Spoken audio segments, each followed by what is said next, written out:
Oi pessoal, tudo bem? Espero que todos estejam bem. Estou com muita saudade de todos. A gente vai continuar agora com o nosso conteúdo de informática básica, que é o estudo sobre hardware.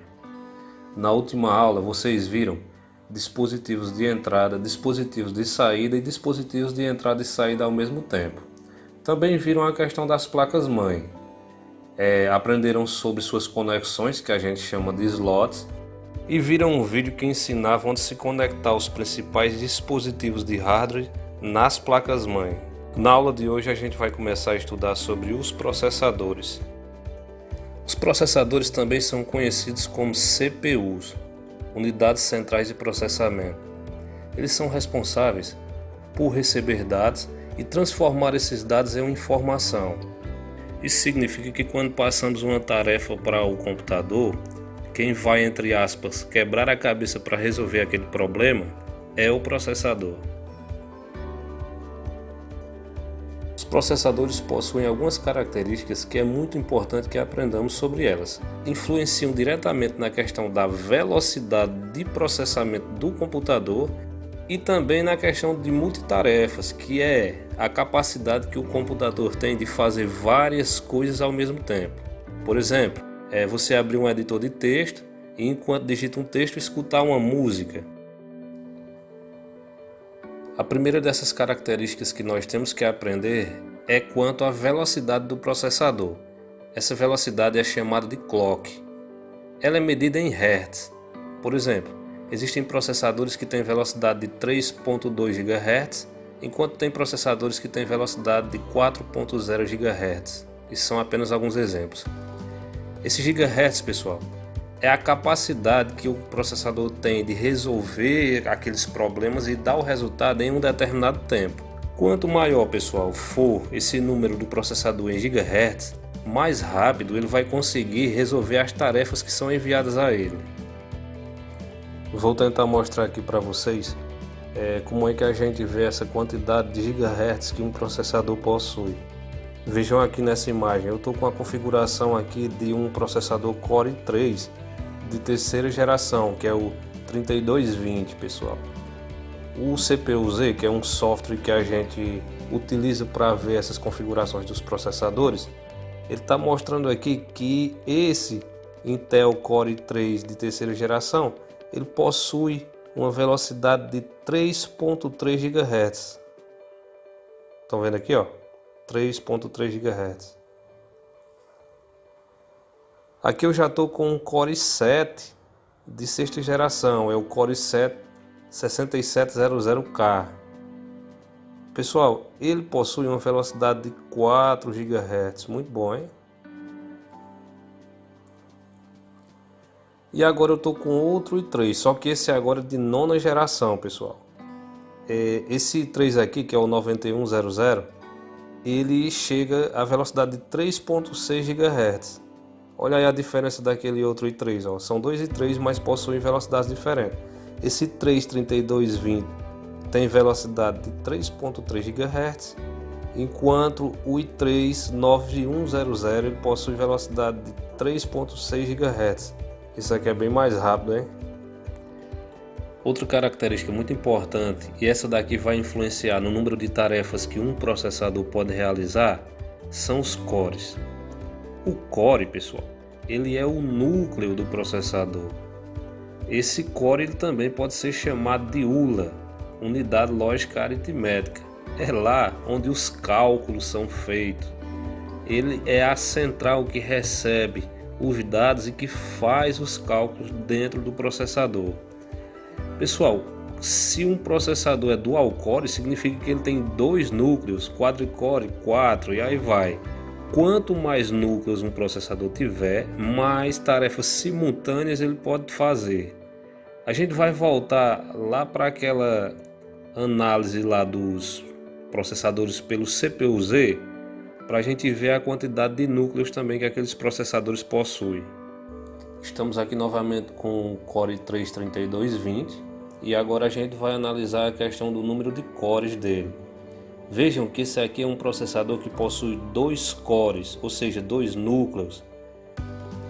Temos que observar também a questão dos threads, que eu não expliquei ainda, mas eles estão relacionados à questão de multitarefas também. Quanto mais threads um processador possuir, mais multitarefas ele vai conseguir fazer, porque isso aqui vai ajudar também a questão dos núcleos, tá bom?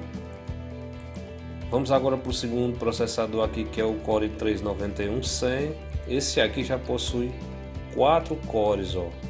Ele possui 2 cores a mais do que o outro i3, pessoal. Significa que ele é melhor ainda para multitarefas, além do que também é mais rápido, né? Aqui, ó, a gente já tinha visto a questão do gigahertz. Esse aqui possui 4 cores e 4 threads.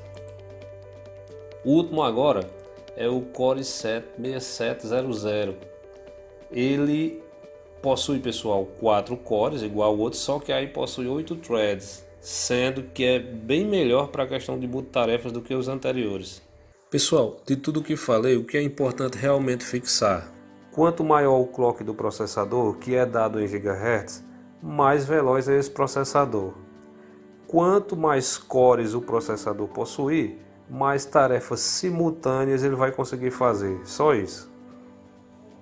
A última característica que a gente vai estudar agora dos processadores é a questão da memória cache. E é muito simples de entender. Quanto mais memória cache o processador possuir, mais rápido vai acontecer a troca de informações entre os dispositivos de hardware externos e o processador. A gente vai falar agora de marcas de processadores.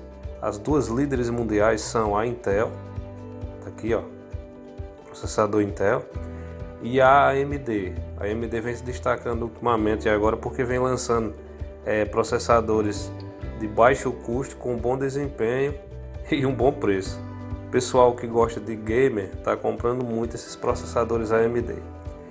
Existem outras marcas? Existem, mas essas duas aí são disparadas as líderes mundiais de venda de processadores.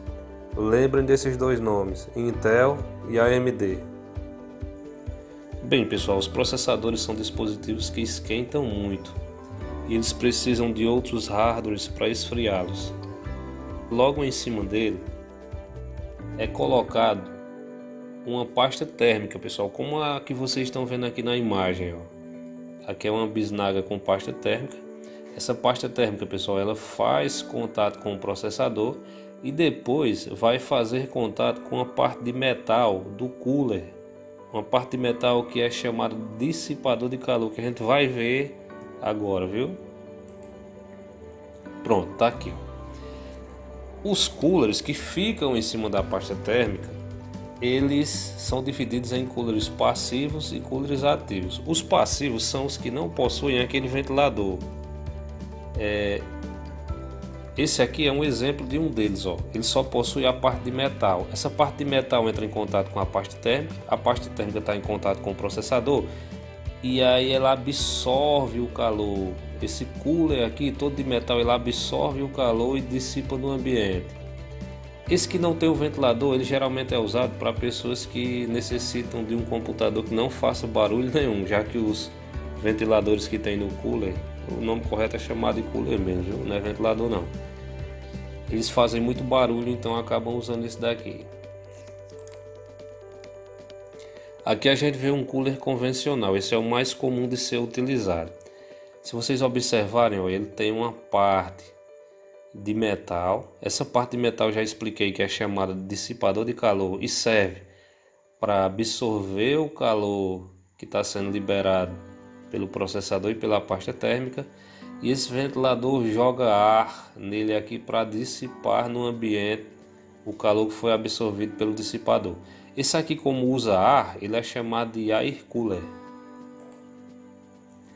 Aqui é outro air cooler, também funciona com ar, só que ele é diferente. Ele é chamado de cooler heat pipe. Qual é a diferença daquele anterior?